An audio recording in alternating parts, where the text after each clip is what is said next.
witajcie. No po prostu napiszcie w komentarzach, czy chcecie, żeby ze mną na przykład vlogi, jakieś gry,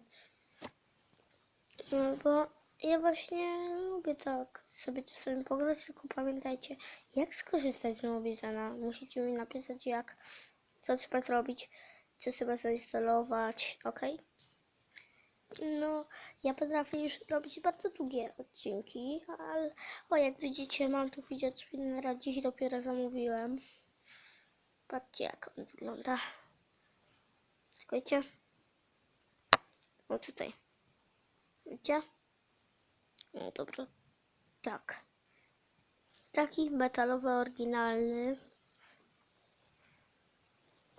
No, już minutę trwam, czyli mój najdłuższy odcinek. No, czekajcie. Na przykład Gomez Dash, Light, World lub Meltado. No, to są fajne gry. Pa!